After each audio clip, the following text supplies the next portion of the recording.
Hello friend, good morning, welcome back to new blog. আশা করি তোমরা সবাই খুব ভালো আছো, আমিও ভালো আছি। দেখেছো, সকালবেলা বড় মশাই খেয়ে চলে গেছে অফিসে। আমার সকালবেলা স্নান পুজো টুজো সব কমপ্লিট।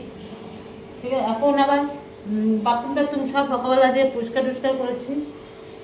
এখন বিছনার চাদর একটা ভিজিয়ে দিয়েছি, নাইটিগুলো ভিজিয়ে দিয়েছি, ওগুলোকে সব কাচবো। সকালবেলা ভিজিয়ে রেখেছিলাম, এখন সব কাচবো। গামলায় জল ভরেছি ভাতের। আজকে একবেলা ভাত করবো বলে এই দেখো চাল ভিজিয়ে রেখে দিয়েছি, পরে করছি। গামলায় ভাত করে নেবো। ডিম করবো, এই ডিমগুলো প্রেশারে সেদ্ধ দিয়ে দিয়েছি, বুঝলে। এই যে প্রেশারের মধ্যে ডিম সেদ্ধ দেওয়া আছে। ঠিক আছে, বাসন কটা আগে ধুয়ে নিই। টাসনগুলো ধুয়ে, ডিম তো সেদ্ধ হয়ে গেছে, দিয়ে আগে আমি কেচে দিয়ে আসি। যা রোদ আছে বলছে এর মধ্যে আবার বৃষ্টি আরম্ভ হয়ে যাবে, তাই রোদ থাকতে থাকতে যা কাচাকুচি আছে ওগুলোকে করে নিই। সব ওগুলোকে এখন কেচে দেবো। গামলা জল ভরে গেছে, করে নিয়ে তারপরে ডিম ভাপা করবো। এটা ডিম ভাপা সর্ষে পোস্ত দিয়ে এটা টিফিন টাইতে দিয়ে দেবো। বুঝা, এই করবো আজকে, ডিম ভাপাটাই করবো। কালকে মঙ্গলবার, কালকে কালকে মাংস করেছিলাম, যে মাংস রয়েছে, এখনও রয়েছে মাংস। রাত্রেবেলা খেয়েছে, মাংস রয়েছে। আর মাংস রয়েছে, ডাল আজকে আর করবো না, কারণ কালকে মঙ্গলবার ডালগুলো করলে ডালগুলো পড়ে থাকবে। ডাল টাল আর করবো না আজকে। ডিম ভাপা আছে, মাংসটাকে একটুখানি বা জল দিয়ে ভালো করে ফুটিয়েছি। মাংস আছে আর কিছুটা লোটে মাছ আছে, ব্যাস ওই দিয়ে খাওয়া হয়ে যাবে। আর করবো না এবেলা, একবেলার জন্য। আর ওবেলা করবো রুটি হোক, পরোটা হোক করবো, আর সুজি করবো, ব্যাস। বুঝলে, এখন আগে বাসনগুলো আমি ধুয়ে নিই। বাসনগুলো না ধুলে চালগুলো ধুতে পারছি না। সকালবেলা সব ইয়ে করেছি, সব করে রয়েছে, তাই এগুলোকে এখন ধুয়ে নিই। ওদিকে আমার গামলা ভরে গেছে, নিয়ে যে আগে যাই কেচে দিই, কেচে মেলে দিলেও আমার শুকিয়ে যাবে। দেখো, আস্তে আস্তে সব কাজগুলো করে নিচ্ছি। কতগুলি ভিজিয়েছি তো, ওগুলি কাচতে হবে। যদি বৃষ্টি টিষ্টি আসে বলে 3 দিন ধরে বৃষ্টি হবে, এবার তো আর কাচলেও তো শুকানো যাবে না কিছু। তাই জন্য কী করলাম, যে ওগুলোকে সব সকালবেলা ভিজিয়ে রেখেছি, এবার দুপুরবেলা এখন কেচে দেবো। ভাতটা এখনও বসাইনি, আর বাসন টাসনগুলো সব একবারে ধুয়ে নিচ্ছি, বুঝলে। বাসন টাসনগুলো ধুয়ে নিয়ে তারপরে যাব কাচতে। আর যদি একবেলা রান্না ছিল, সেই জন্য ওই অত চাপ নেই, এই জন্য সব আগে বাসনগুলোকে ধুয়ে নিচ্ছি। এবার এগুলোকে ধুয়ে তারপরে একটা মানে কি, দুটো হাত তো, দুটো হাত দিয়ে আমাকে ঠিক ম্যানেজ করে সমস্ত কাজ করতে হয়। একা, আমি একা কী করছি, কিছু করার নেই। আমার শাশুড়ি থাকতেও কিছু উনি করে না, ওকে আর বলে আর লাভ নেই, এক কথা। যাই হোক, এবার আমাকে ওগুলো কী করতে হবে, ডিমটাকে আমি সেদ্ধ করে রেখে দিয়েছি। ছেলে বলেছে মা একটু করো, অনেকদিন ধরে আবার বলছে ডিম ভাপা করো, ডিম ভাপা করো। এবার ওর আবদারে আমাকে বানাতেই হবে, কিছু করার নেই। ছেলেটা খেতে চেয়েছে, আর তাই ডিমগুলোকে সেদ্ধ হয়ে গেছে প্রেশারে। প্রেশারে তাড়াতাড়ি সেদ্ধ হয়ে যায়। ভাত কখন বসবো তার নেই ঠিক, ততক্ষণ আমার ডিমটা সেদ্ধ হয়ে গেলে কী বলো তো, আমি তাড়াতাড়ি ডিমটা করে নিতে পারবো। এইদিকে ভাতটা আমার আস্তে আস্তে হচ্ছে, হোক। আমি এই কারণে প্রেশারে সব কটা ডিম সেদ্ধ দিয়ে দিয়েছি। খেতে কিন্তু দারুণ হয় ডিম ভাপাটা, তোমাদের সঙ্গে শেয়ার করব। এবার কি করেছি দেখো, বাসন টাসন ধুয়ে এবার চালটা ধুয়ে দিচ্ছি। চালটা ধুয়ে ভাতটা বসাবো, ভাতটা বসিয়ে আমি যাবো কাচতে। ততক্ষণে আমার অর্ধেক ভাত হয়ে যাবে। সময় আমি একদমই নষ্ট করি না, একদম সময় নষ্ট করি না। আমি যতটা পারি সময়ের মধ্যে সব কিছু করার চেষ্টা করি। সময় মানে ফেলে রেখে দিলে সব ফেলে মানে পড়ে থাকবে, আর আমার কাজের দেরি হবে, বুঝলে। এই জন্য কী করলাম, আমি ওই আগে ভাতটা বসিয়ে দিলাম। বাসন টাসন ধুয়ে গেছে, ভাতটা বসাবো, ভাতটা বসিয়ে তারপরে যাবো কাচতে। কেচে এসে তারপরে করবো ডিম ভাপাটা। ছেলের তো সময় কাটছে না, ছেলে ঘরেই রয়েছে। এবার বুধবার থেকে ছেলের অনলাইনে ক্লাস শুরু হয়ে যাবে, ওকে ভর্তি করানো হয়ে গেছে, বুঝলে। কারণ কবে রেজাল্ট বেরোবে তার নেই ঠিক। ছেলে বলছে কি মা, আমি পড়া আরম্ভ করে দিই। মানে খুবই তো টাফ, ভীষণ টাফ। এই নিট ক্র্যাক করা মানে ভীষণ মানে কষ্টকর ব্যাপার।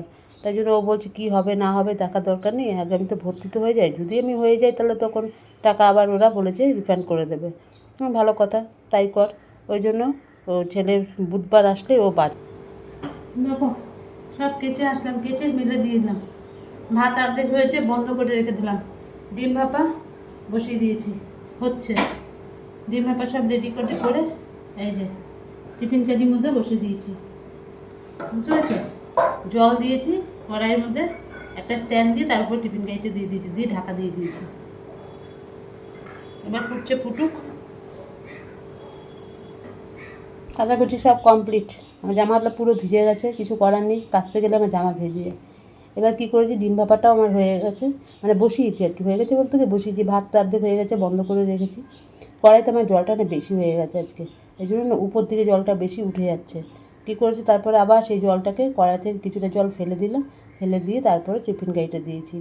আর মিক্সিতে সব কিছু তো করেছি, সর্ষে, পোস্ত, কাঁচা লঙ্কা, নুন, হলুদ, মিষ্টি সব কিছু একসঙ্গে মিক্সিতে দিয়ে তারপরে আমি করেছি, ওই মেখে বসিয়ে দিয়েছি। ডিমগুলোকে একটু আদা ভাজা করে নিয়েছি, আর চিড়ে চিড়ে দিয়েছিলাম ডিমগুলোকে, বুঝতে পারতো? চিড়ে চিড়ে দিলে কী বলো তো, ভিতরে সব মশলাগুলো ঢোকে। আজকে আর মানে আর্ধেক আর্ধেক করে করিনি, আজকে গোটা গোটাই করেছি। তাই ভাবছি যে কড়াই জলটা এত বেশি হয়ে গেছে, মানে কি বলবো, ভাবছি কী করবো, জলটা কি ফেলে দেবো নাকি করবো, কিন্তু দেখলাম যে না, জলটা ফেলেই দিই। তারপরে জলটা আমি কী করেছি, কড়াই থেকে নিয়ে কিছুটা জল ফেলে দিয়েছি, ফেলে দিয়ে তারপরে আমি করেছি, ওইটাকে বসিয়েছি যখন, তখন সুন্দর মতন হয়ে গেছে। আর এত খেতে টেস্টি হয়েছিল না, মানে তোমাদের কী বলবো।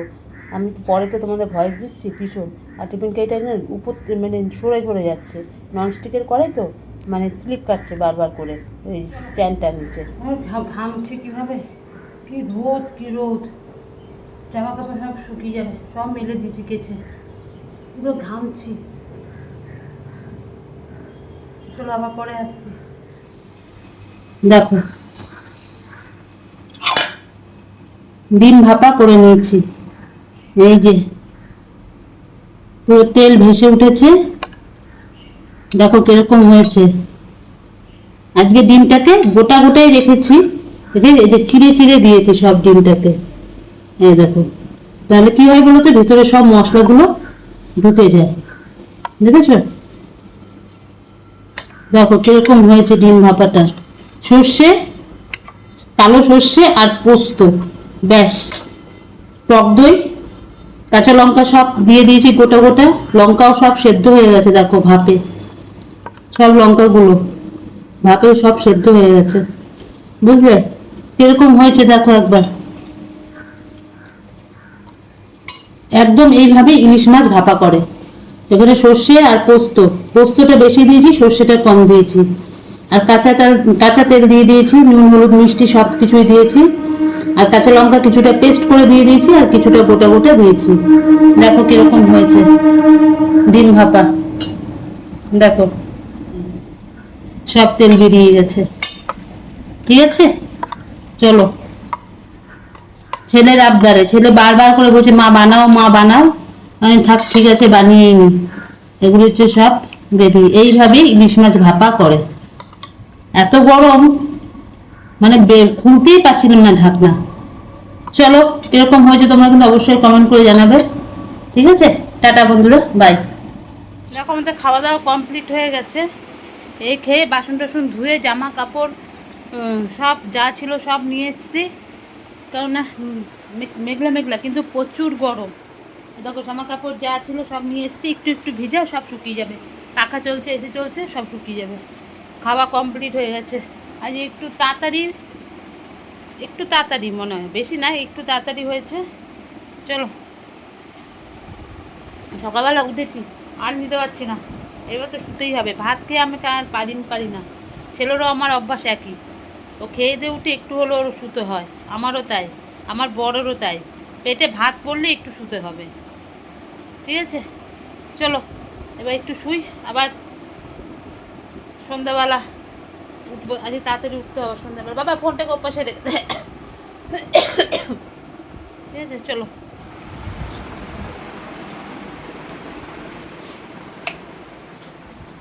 দেখো কখন উঠেছে ঘুম থেকে, উঠে সমস্ত কাজকর্ম করে আবার শুয়েছিলাম একটু, কোনো কাজ নেই। এই এখন যাচ্ছি, গিয়ে আটা মাখবো, সুজি করব। আটা মেখে রুটি করব আর সুজি করব, বুঝলে। ঝেলে মন্দিরে গেছিলো, মন্দির থেকে আসলো, আজকে অনলাইনে ভর্তি হয়ে গেল, মানে ওই নিটের জন্য। রেজাল্ট যখন বেরোবে ও আবার পড়া আরম্ভ করে দিচ্ছে, যদি এবছর না হয় সেই জন্য ও পড়া আরম্ভ করে দিয়েছে ছেলে, ওই জন্য ভর্তি হয়ে গেল অনলাইনে। মানে বুধবার থেকে ক্লাস শুরু হবে, 1 বছরের কোর্স, ওই জন্য আবার পড়া শুরু করে দেবে। এই যে পড়া নেই, কী করবে, বসে রয়েছে, এই করছে সেই করছে, মানে ওর সময়ে আর কাটছে না আমার ছেলের, বুঝতে পারলে। কী করবে কে জানে, ও পড়াটা থাকলে পড়ার মধ্যে দিয়েও সময় কেটে যায়, বলে মা কবে যে বুধবারটা আসবে তুই চিন্তা করছি, এক মুহূর্ত থাকতে পারে না ও, এক মুহূর্ত। বলে আমার ঘরে সময়ই কাটে না এইভাবে। ঠিক আছে, আজকে সেই ভর্তি করিয়ে দিল আমার বর অনলাইনে, সব কিছু পাঠিয়ে দিয়েছে, ডকুমেন্টস টাকা মাকা সব ওরা অ্যাড করে নিয়েছে। ঠিক আছে, চলো এখন যাই, গিয়ে আটা মাখি, মেখে রুটি করব আর সুজি করব। সুজিকে করে আর্ধেক রেখে দেবো কালকের জন্য নিরামিষভাবে, কারণ কালকে মঙ্গলবার, আর এখন কিছুটা খাওয়া হবে, বুঝলে। যাই গিয়ে আটা মাখি গিয়ে। দেখো এখন আমি এবার বললাম না দুপুরবেলা যে রাত্রেবেলা রুটি আর সুজি করব, তাই নিয়ে বসে বললাম। ওই যে রুটি আটা মাখা হয়ে গেছে, বেলাও হয়ে গেছে, এখন রুটিগুলো সেঁকছি। সুজিটা আগে করে রেখে দিয়েছি, সুজিতে ঠান্ডা না হলে না কী বলো তো, ওগুলো সুজিটা কাটতে না অসুবিধা হয়ে যায়, ওই জন্য সুজিটা করে ঠান্ডা করতে দিয়েছি, শুকিয়েও গেছে একদম। এবার চামচ বা ছুরি দিয়ে কেটে পিস পিস করে খেতে ভালো লাগে বেশ। আজকে সুজিটা বেশ ঘি টি দিয়ে করেছি, খুব সুন্দর করে করেছি।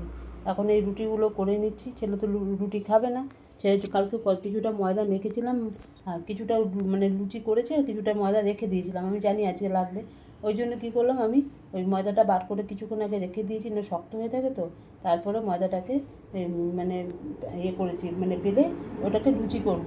ছেলের জন্য কটা লুচি, ও না রুটি মুটি খেতে পারে না আমার মতন, আমার না রুটি খেতে ইচ্ছা করে না একদম, কেন কে জানে একদম রুটি খেতে ভালো লাগে না। আমার বর খায়, দিলে খেয়ে নেয়, আপত্তি নেই, কিন্তু পরোটাটা দিলে বেশি ভালো খায়, বুঝলে। তাই জন্য আজকে পুরোটাই রুটি করেছি। আমি তো রাত্রেবেলা একটা রুটি খেয়েছি, মানে বেশি খেতে পারিনি, একটা রুটি আর একটুখানি সুজি নিয়ে খেয়ে নিয়েছি ব্যাস। ছেলের লুচি খেয়েছে, আমার বড় রুটি খেয়েছে, আমার শাশুড়ির রুটি খেয়ে নিয়েছে। ঠিক আছে, আজকে সব রুটি আর সুজি, এই জন্য রুটি অনেকগুলো রুটি করতে হয়েছে, আমার জন্য তো একটা, ব্যাস, তার থেকে বেশি না। আমার একদম আমরা জানি গলার মতো আটকায় রুটি খেতে গেলে, কেন কে জানি আমার পরোটাও খেতে ইচ্ছে করে না, আমার একদম রুটির জিনিসই ভালো লাগে না, কোনো আটার জিনিস। ঠিক আছে, এবার এইগুলো করে এবার আমার বর তো আসেনি এখন অফিস থেকে, মানে কি বলবো, অনেকটাই দেরি হবে, ফোন করে বলছে যে আমার একটু দেরি হবে। হ্যাঁ ঠিক আছে, ততক্ষণে তো আমার হয়ে যাবে, আসলে হাত মুখ ধোবে, চা খাবে, একটু বিশ্রাম নেবে, তারপরে তো খেতে বসবে, ওই জন্য আমি ততক্ষণে আমার হয়ে যাবে। ওই রুটিটা করা হয়ে গেলে ব্যাস, তারপরে করবো ছেলের লুচি। এই করে রাত্রেবেলা আমার তো দিনের বেলা যা করা সব আমি করে নেবো, কিন্তু আমার রাত্রেবেলা কোনো কিচ্ছু করতে ইচ্ছা করে না, একদমই না, একদম না মানে একদম না। দেখো রুটিগুলো কী সুন্দর করে ফুলছে, আমার এরকম রুটি যদি না ফোলে না আমার একদম ভালো লাগে না, রুটিগুলো হবে ফুলকো ফুলকো, বেশ নরম একদম, তবেই খেতে ভালো লাগে। কিন্তু তবুও আমি জানি একটা করে রুটি খাই। যেটা বলছিলাম যে ওই যে রাত্রেবেলা রান্না মানে কোনো কিছু করা আমার একদম ভালো লাগে না, কিন্তু ওই যে ছেলেটা তো আমার রাত্রেবেলা ভাত খেতেই চায় না, এবার ওর জন্য আমার কিছু না কিছু তো করতেই হবে, করতে হবে। আমার দিদিবাড়িতে গেলেও ওই একই জিনিস, মুন্না কিছু করে দাও, রাত্রেবেলা কিছু করে দাও। আর আমার দিদি তো কোনো ব্যাপার না, বলেছে এবার সঙ্গে সঙ্গে ও করে দেবে, ওর আবার ওইসবের ইয়ে নেই, ও করে দেয়। কিন্তু আমার একদম ভালো লাগে না, কেন কে জানে, দিনের বেলা যা হবে তাই আমি সব করে দেবো, কিন্তু রাতের বেলা আমাকে কিছু বললে আমার মাথা খারাপ হয়ে যায়, মানে কি, মানে এত রাগ হয় না, মানে কি বলবো। সারাদিন খাটাখাটনির পর আবার যখন বলে রাতেরবেলা কিছু করতে, তখন আমার মাথা খুব খারাপ হয়ে যায়। কিন্তু ওই যে ছেলেটার মুখের দিকে তাকিয়ে আমাকে করতেই হয়, হ্যাঁ ছেলেটা আমার না খেয়ে থাকবে, এই হয়েছে ব্যাপার, ছেলেটার জন্যই আমাকে করতে হয়। এটা যদি আমার বরটরকে বলতো আমি করতামই না, অ্যাটলিস্ট কিচ্ছু করতাম না, আমার ভালো লাগে না আমার রাত্রেবেলা, আমি দিনের বেলা ঝপ করে রেখে দেবো ব্যাস, আর সারাদিন আর কিচ্ছু করবো না, এটাই হচ্ছে। কিন্তু আমি তাই করি, আমাদের জন্য আমাদের রাতেবেলা কিছু করতে হয় না, আমরা ভাত টাত সব কিছু খেয়ে নিই, কিন্তু আমার ছেলেটা তো খেতে যায় না। কিন্তু হ্যাঁ মাঝে মাঝে কী বলো তো, যখন একটু বলি বাবা করতে ইচ্ছা করছে না, তুই খেয়ে নে না, তখন ও বোঝে সেই ব্যাপারটা, তখন বলে যে ঠিক আছে মা তোমাকে তাহলে ভাত দিয়ে দাও, খেয়ে নে, মাঝে মাঝে, কিন্তু সব সময় খাবে না, একদমই না, বলে না। ও দুবেলা করে, আমার ছেলে মাত্র একবেলা দুপুরবেলাটা ভাত খায়, বুঝতে পেরেছো তো, সকালবেলাও খাবে না আর রাতেরবেলাও খাবে না, বলে না অত খেলে হবে না, শরীর ভারী হয়ে যাবে, এখন থেকে শরীরের প্রতি খুব মানে সতর্ক, বুঝলে। দেখো আমাদের খাওয়া দাওয়া কমপ্লিট হয়ে গেছে, বুঝলে, খেয়ে শেষ, বাসন টাসন সব ধুয়ে রেখেছি, কালকে মঙ্গলবার সব রুটিগুলি করলাম সবার জন্য গোনাগুনতি, তাও রুটি পড়ে রয়েছে। আমাদের তো এরকম, খাবে একটুখানি, করতে হবে এতটা, এই হয়েছে ব্যাপার, বুঝলে। যাই হোক করেছি, রুটি রয়ে গেছে, কালকে অল্প কটা রুটি করলে হয়ে যাবে, সুজি পড়ে রয়েছে সব। ঠিক আছে, চলো, সবাই শুয়ে পড়েছে, আমি এখনও শুইনি, দেখো সব দরজা টরজা সব বন্ধ, সব শুয়ে পড়েছে, বুঝে। ঠিক আছে, আর ভিডিওটা এখানে বাড়াচ্ছি না, আজকের মতো ভিডিও এখানে শেষ করছি। কালকে আবার আসবো নতুন একটা ভিডিওর সাথে। আর আমার ভিডিও যদি তোমাদের ভালো লাগে লাইক করো, শেয়ার করো, কমেন্ট করো, আর চ্যানেলটিকে সাবস্ক্রাইব করে পাশে থেকো। আজকের মতো রাখলাম, ততক্ষণ তোমরা সবাই খুব ভালো থেকো, সুস্থ থেকো। টাটা, গুড নাইট, সবাই ভালো থেকো।